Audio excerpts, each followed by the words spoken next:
بص بقى، عايز احكي لك على قصه انجح اكتر. هي رحله حياه بالكامل، 5 رحلات مختلفه هتغير حياتك فعليا، متاكد من اللي انا بقوله لك ده. اول رحله فيهم هي وانت لسه في الجامعه او المدرسه الفنيه، قررت بعد كده تخش على طول على معترك الحياه. كلمه كبيره معترك، بس انت محتاجها برضو، الحياه مش سهله ابدا بره. ازاي تتعلم بقى تبني لنفسك الصوره المرتبطه وتجهز نفسك من اول يوم وانت لسه في الجامعه او في المدرسه، ازاي تبقى جاهز بعد كده عشان تدخل سوق العمل. دي اول رحله. تفاصيلها، كل رحله عباره عن 5 دقائق، 5 دقائق بيديلك درس معين وحاجه تعملها فعليا على الارض. الرحله الثانيه بقى، خلاص انت اتخرجت وعايز تدور على شغل، ازاي تقع على الوظيفه المثاليه بالنسبه لك. مثاليه مش معناها ان هي اعلى فلوس في الدنيا على كل حاجه، مثاليه من كل الجوانب. ازاي تدخل في الانترفيو، ازاي تعمل السي في بتاعتك، بتعمل ايه في كل مقابله عمل، تستعد ازاي، تبني الشخصيه المرتبطه اللي توصلك الوظيفه الصح، ازاي بيعرفوا يدوروا عليك. وفي كل حوار تعمله مع اي حد تثبت شخصيتك بجد. على فكره احنا مش بندور في الوظائف دي على بس اللي هو السي في او غيره، لا، شخصيتك اهم حاجه.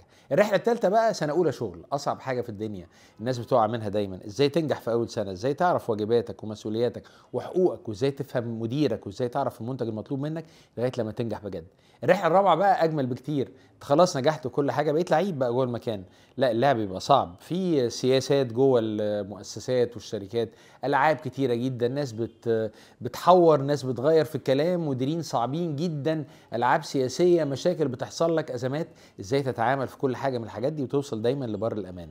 الرحله الخامسه بقى امتع حاجه، خلاص نجحت، هتوصل بقى، هنعمل ايه بقى؟ مستقبلك، ازاي بتاخد الترقيه بتاعتك، نجاحك بيتقاس ازاي، ازاي تفتح كارير والتاني والتالت والرابع، ازاي تبني شخصيه مرتبطه، ما تكونش بقى مجرد موظف شاطر، لا، انت مدير ناجح وقيادي ناجح، ازاي تطلب في مجال والتاني والتالت، مش بس في اداره واحده او قطاع واحد، قطاعات كتيره، صناعات كتيره، ازاي تنجح على كل الصور. 5 رحلات دي مش كفايه على فكره، جنب الكلام ده كله احنا متاكدين برضو في عناصر اساسيه لازم تكون موجوده عندك. فانا عندي حاجتين وهقراهم لك، حاجات في غايه الاهميه. اول حاجه الكمبيوتر.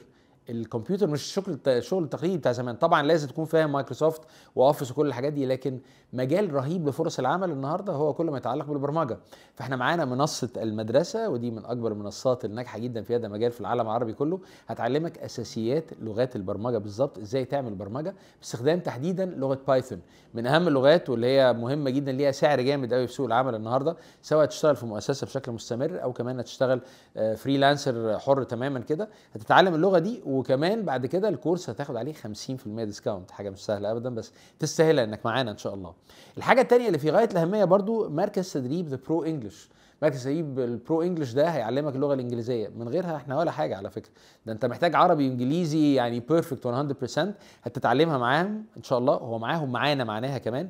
والحاجه الجميله في الموضوع ده ان هو مدينا كمان محاضره، مجرد ما بقيت واحد من الناس اللي معانا في الرحله بتاعتنا، ساعه كامله ازاي اساسا هتتعلم اللغه الانجليزيه بالالفاظ، بالاسلوب، اليات المنهاج بتاعك بتاع التعلم خطوه خطوه، عشان اللي تتعلمه عمرك ما تنساه وتطبقه فعليا في البيزنس وفي الحياه.